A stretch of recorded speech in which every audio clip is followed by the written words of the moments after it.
अस्सलाम वालेकुम everyone. Sindh leaders academy के प्लेटफॉर्म पे खुश आमदीद। अभी हम एम्परेटिव सेंटेंसेस को इनडायरेक्ट स्पीच में कैसे कन्वर्ट किया जाता है वो सीखेंगे, क्योंकि डायरेक्ट स्पीच में अगर रिपोर्टेड वर्ब में ये जो रिपोर्टेड वर्ब है या रिपोर्टेड स्पीच है जो इन्वर्टेड कामाज में दिया गया होता है, अगर वहीं पे इम्परेटिव सेंटेंसेस आ जाएं तो उन्हें हम इनडायरेक्ट स्पीच में कैसे कन्वर्ट करते हैं, आज हम इस वीडियो में वही सीख रहे हैं। ये देख लें कि इम्परेटिव सेंटेंसेस वैसे हैं क्या। ये गुज़िश्ता वीडियोज़ में हमने डिस्कस किया था। तो ये हुक्मिया जुमले होते हैं ना, एम्परेटिव सेंटेंसेस, या जिसमें एम्फेसिस शो हो, या जिसमें ज़ोर दिया गया हो, या जिसमें कोई रिक्वेस्ट नज़र आए, एडवाइस आए, सजेशन आए, या वार्निंग आए, प्रोहिबिशन आए, इनविटेशन आए, परमिशन आए, तो ऐसा सेंस मिले तो उन्हीं सेंटेंसेस को हम एम्परेटिव सेंटेंसेस कहते हैं। तो ये मॉडल सेंटेंसेस लिखे हुए हैं यहाँ पे, इन्हें कैसे कन्वर्ट किया जाता है वो आज हम सीखेंगे, और इन्हीं कन्वर्जन्स को बतौर मॉडल बना के हम जो है एम्परेटिव सेंटेंसेस को कन्वर्ट करना सीख लेंगे और यहीं इस पे प्रैक्टिस भी कर लेंगे। सही हो गया। अभी देख लें आप कि डायरेक्ट स्पीच में अगर आ जाए he said to me open the door, क्योंकि अगर आपका रिपोर्टिंग वर्ब जो रिपोर्टिंग वर्ब है, रिपोर्टिंग वर्ब को आप अकॉर्डिंग टू सेंस या मीनिंग के हिसाब से आप उन्हें चेंज करेंगे। चेंज करें उन्हें मीनिंग के लिहाज से या सेंस के लिहाज से आप उन्हें चेंज करें रिपोर्टिंग वर्ब को। और इसी सिलसिले में रिपोर्टेड वर्ब जो है उसे आप इन्फिनेटिव बना दें, उसे आप इन्फिनेटिव बना दें। इन्फिनेटिव बना दें। सही हो गया।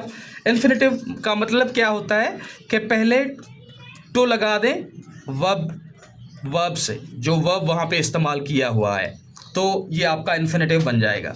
अच्छा, ये देख लें आप, यहाँ पे एग्जाम्पल्स दिए गए हैं वैसे मॉडल सेंटेंसेस के हवाले से। ये है he said to me open the door. यहाँ पे रिपोर्टिंग स्पीच या रिपोर्टिंग वर्ब जो है वो चेंज होगा किसमें, ऑर्डर में, क्योंकि ओपन द डोर, क्योंकि सेंस या मीनिंग वहाँ पे हुक्मिया है, तो इस लिहाज से ऑर्डर लिखेंगे या कमांडेड लिखेंगे। इनडायरेक्ट स्पीच में क्या लिखा हुआ है, he ordered me to open the door. सही हो गया। यहाँ पे आप देख लें ये रिक्वेस्ट है, रिक्वेस्ट के हवाले से कैसे, she said to him please help me, क्योंकि सेंस तो यही बन रहा है ना, प्लीज़ हेल्प मी, मेहरबानी करके मेरी मदद करो, तो ये रिक्वेस्ट बनती है ना।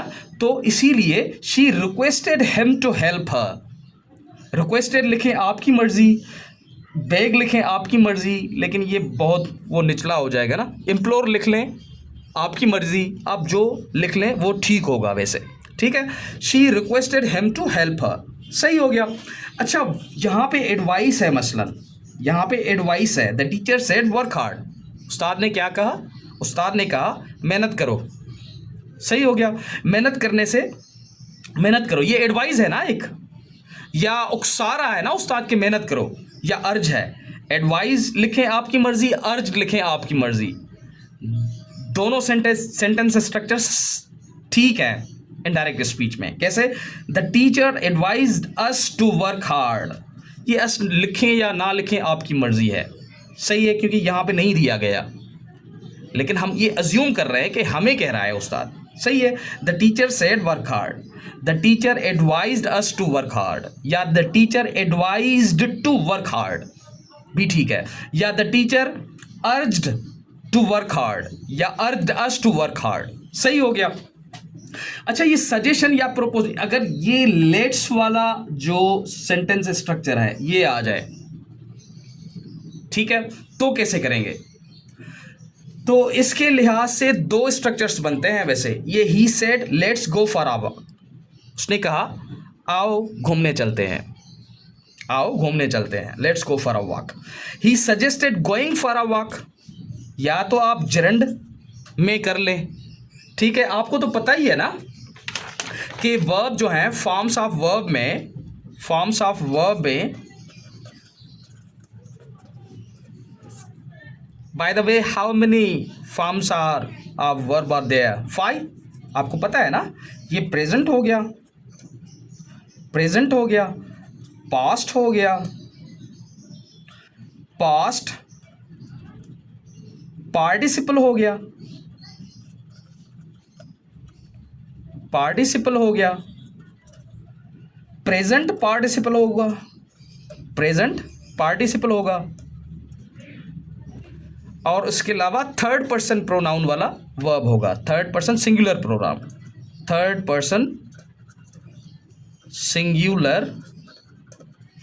प्रोनाउन।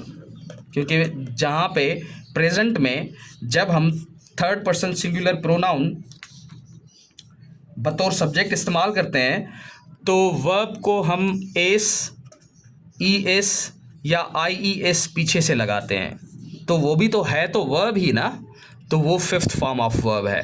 ठीक हो गया। या सिंगुलर नाउन हो तो वहीं पे भी हम ऐसा ही करते हैं। तो यहाँ पे जो प्रेजेंट पार्टिसिपल है, ये अगर देख लें हम, यहाँ पे कौन सा वर्ब है? फॉर सपोज यहाँ पे है गो, ठीक है, प्रेजेंट में गो कहेंगे ना, पास्ट में वेंट, पास्ट पार्टिसिपल में गॉन, और प्रेजेंट पार्टिसिपल में गोइंग, इंग फॉर्म वाला गोइंग। सही है, ये प्रेजेंट पार्टिसिपल भी है तो इसे हम जिरंड भी कहते हैं।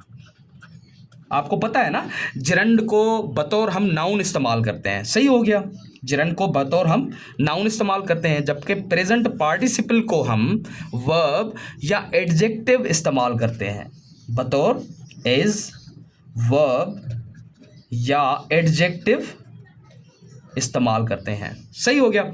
यहाँ पे जो स्ट्रक्चर बन रहा है यहाँ पे वो जिरंड वाला है। सही हो गया। Going for a walk, he suggested going for a walk. तो ये तो हम वर्ब वाली जो वीडियो है उसमें बखूब जो इसे हम डिस्कस भी करेंगे, तो वो वीडियो ज़रूर देखना आप, क्योंकि वर्ब इन डिटेल वहाँ पे डिस्कस किया गया है, तो आपको अच्छी अंडरस्टैंडिंग वहाँ से आ जाएगी। सही हो गया। तो अभी ये देख लें आप, he suggested going for a walk. सही हो गया। तो अगर इसे आप जिरंड के हवाले से करें भी ठीक है, अगर आप इसे he suggested that they should go for a walk भी ठीक है। ये जो सेंटेंस है आप ऐसे भी कर सकते हैं, he suggested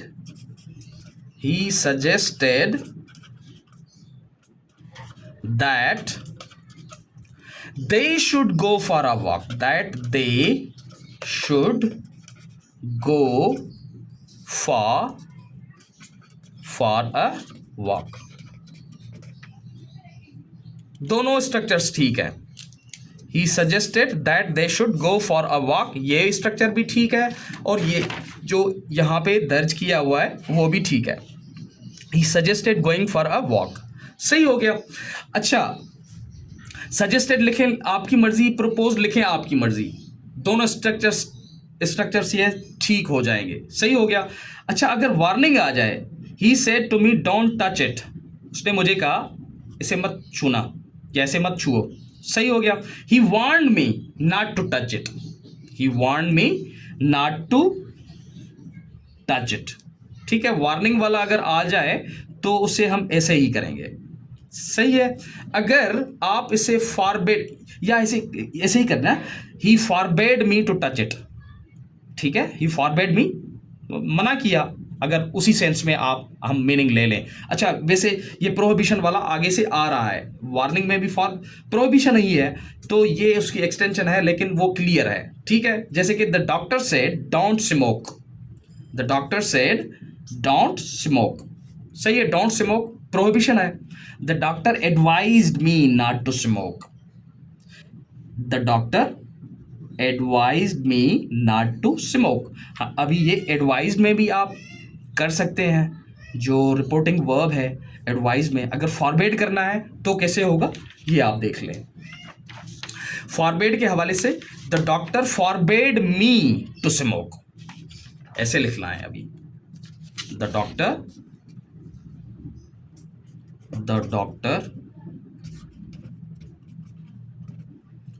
forbade me to smoke। आप कहेंगे कि वहां तो नॉट टू स्मोक लिखा हुआ है, तो आप यहाँ पे नॉट क्यों नहीं लगा रहे? Forbade me not to smoke, यहाँ पे अगर ऐसे लिख लेना तो ये गलत हो जाएगा। क्यों गलत होगा? ये फॉरबेड का मतलब ही मना करना होता है, मना करना होता है। तो इसी लिहाज से ये जैसे ना मैथमेटिक्स में होता है, नेगेटिव नेगेटिव पॉजिटिव हो जाता है। अगर फॉरबेड भी लिखा और नॉट भी लिखा, इसका मतलब इजाज़त दे दी, तो उसी सेंस में जो है ना वो गलत हो जाता है। तो इसी लिहाज से the doctor forbade me to smoke. अगर आप इसे ऐसे करना चाहें भी ठीक है, अगर ऐसे लिखने चाहें, ऐसा लिखना चाहें भी ठीक है, the doctor advise me not to smoke. सही हो गया। अगर ये अच्छा, अगला जो है वो इन्विटेशन वाला है। अच्छा, इन्विटेशन में she said come to my house, invitation है ना, मीनिंग से ही ये पता चल रहा है कि इन्विटेशन है, ये एक जो है दावत है। सही हो गया। She said come to my house, उसने कहा मेरे घर आ जाओ। सही है, कम टू माई हाउस, मेरे घर आ जाओ। तो she invited me to come to her house. सही हो गया, क्योंकि ये जो रिपोर्टिंग वर्ब है वो इन्वाइटेड हो गया सेंस और मीनिंग के हवाले से।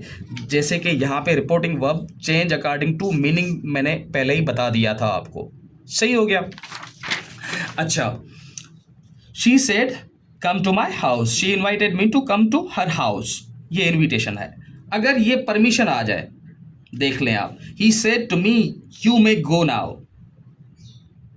उसने मुझे कहा आप जा सकते हो, आप भले जाओ।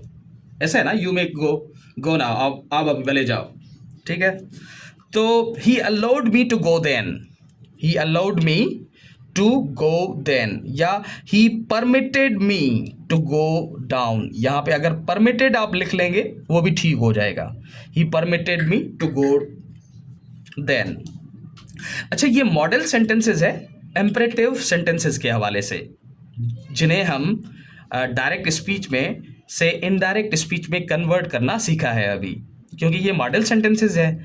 आपने बकौल मॉडल बना के ये एक्सरसाइज भी हल कर सकते हैं, या किसी भी एग्जामिनेशन में अगर इसी लिहाज से क्वेश्चंस आ जाएं आपको, तो आप इन्हें मॉडल बना के उन्हें आप हल कर सकते हैं, या उनके जो राइट ऑप्शन हैं वो आप चूज़ कर सकते हैं। सही हो गया। ये एक्सरसाइज के लिए,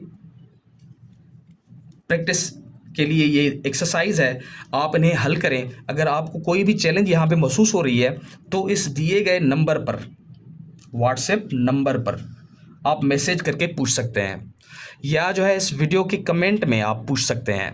ज़्यादा वीडियो और अपडेट्स के हवाले से इसी चैनल को ज़रूर सब्सक्राइब करें। Thank you.